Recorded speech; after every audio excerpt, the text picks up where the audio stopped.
If you're already feeling poor, things unfortunately aren't going to get any better come April 2025 in the UK. Often known as Awful April, the annual wave of price hikes will strike again when the new tax year begins, typically adding hundreds if not thousands of pounds to your annual outgoings. In this video I'm going to show you what's changing, how this will impact you, and whether you can do anything about it.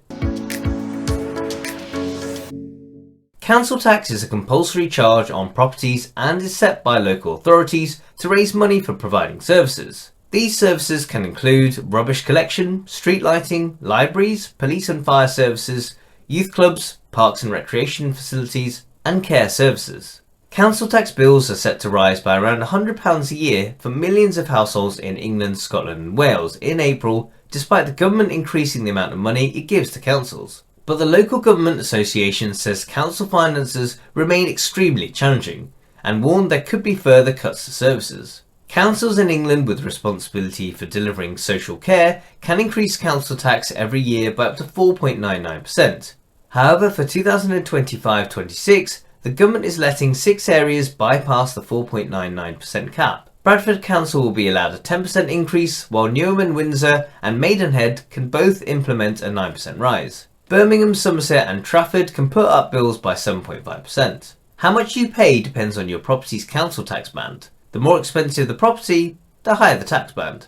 Anyone who's over 18 and owns or rents a home must pay council tax. However, there are some exemptions and discounts. For example, if you live alone or you or someone else you live with has a disability, you may well be entitled to a discount. Properties occupied by students only are exempt. If you're struggling to pay your council tax, don't just stop paying it. Councils may take legal action against you to recover the money. Instead, you should contact your local council and let them know. You may be able to pay less council tax depending on your circumstances. In the UK, road tax, officially known as Vehicle Excise Duty or VED, is a tax paid by vehicle owners to use their vehicles on public roads. From April, the standard rate of tax for cars registered after April 2017 rises £5 to £195 a year. You may pay less or more if your car was first registered before 2017. Electric vehicles, also known as EVs, will no longer be exempt from road tax. EVs registered from April 2025 will pay the lowest rate of £10 in the first year, then move on to the standard rate. The standard rate will also apply to EVs first registered after the 1st of April 2017. But the changes don't end there. New electric cars from the 1st of April 2025 with a list price of over £40,000 will now be subject to luxury car tax of £410 per year from the 2nd year all the way to the 6th year. In the 7th year, the road tax will return to the flat rate of £195 per year onwards. However, the biggest change comes for non-electric vehicles.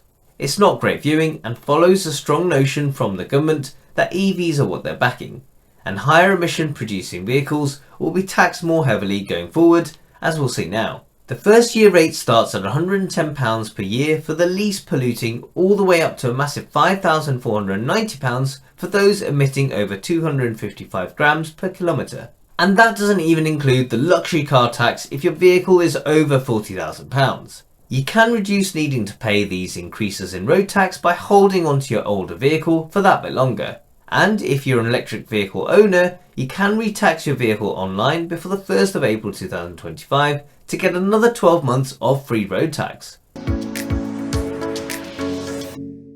Energy bills will rise by an average of £111 a year or about £9.25 a month when regulator Ofgem's latest price cap comes into force from April the 1st. This increases bills for households using the typical amount of gas and electricity by 6.4%, from £1,738 to £1,849 a year. However, most households may not immediately feel the impact of the hike, as we enter spring and summer when the heating is turned off.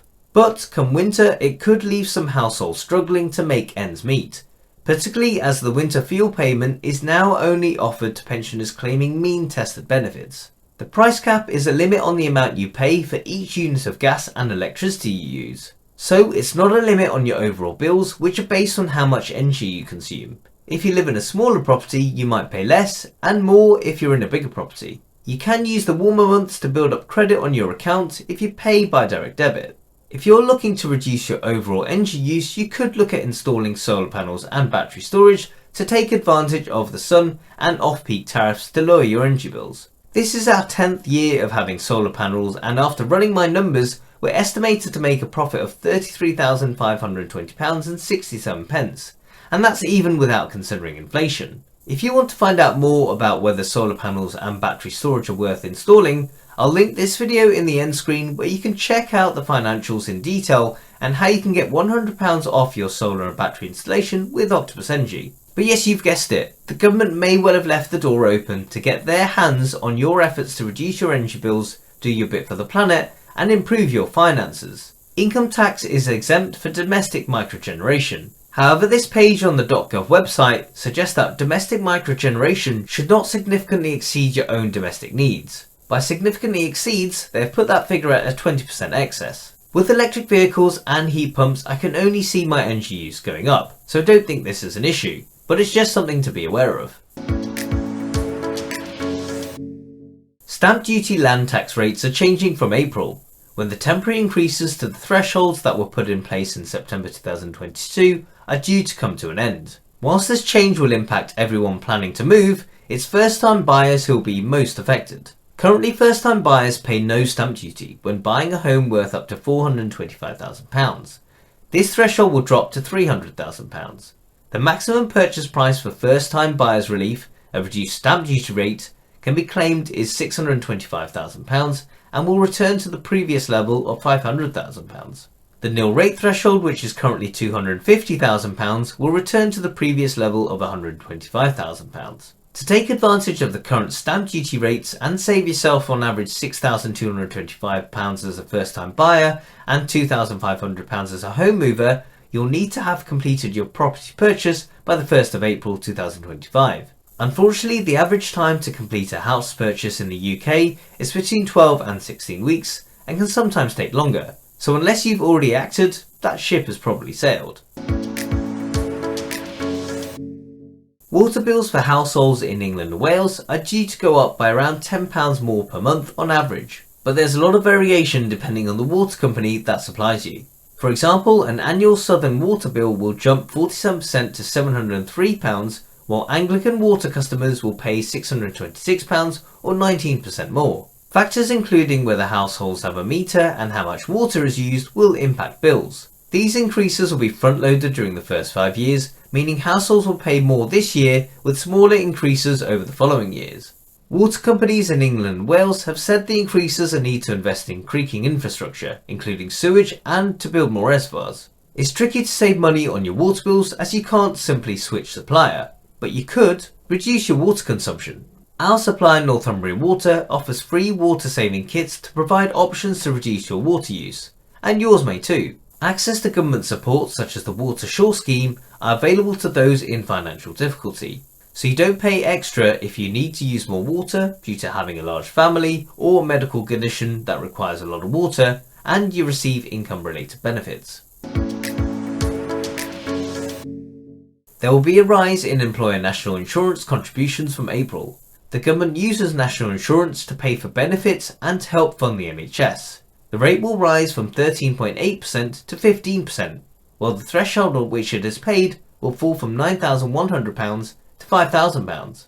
Eligibility for some benefits, including the state pension, depends on national insurance contributions you make across your working life.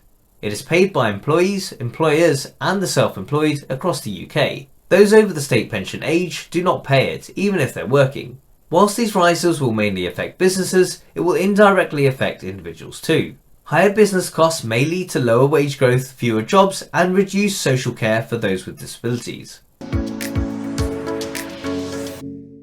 The state pension will rise by 4.1% from April, in line with the triple lock. The triple lock guarantees that the state pension will increase each year by the highest of inflation, average wage growth, or 2.5%.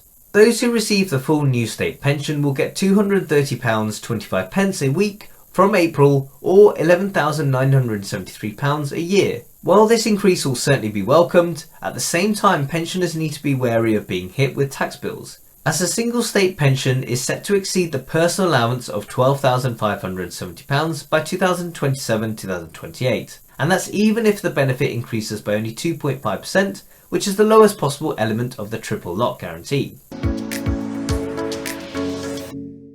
Official figures show that 4.2 more million workers are paying income tax compared to just 3 years ago. Wages rise for most of us each year to keep up with inflation. But unless tax bands rise at the same time, we could find ourselves paying more tax. And that's even if you haven't had a proper pay rise that leaves you better off in real terms. This is known as fiscal drag. It literally drags you into a higher tax bracket. And the Office for Budget Responsibility, or OBR, estimates fiscal drag will raise over 25 billion a year in 2027-2028. So let's say, for example, you earn £50,000 and you get a pay rise of 2%. This will push you over that threshold for paying 40% tax rather than the 20% that you used to, meaning more of your pay is being lost as tax.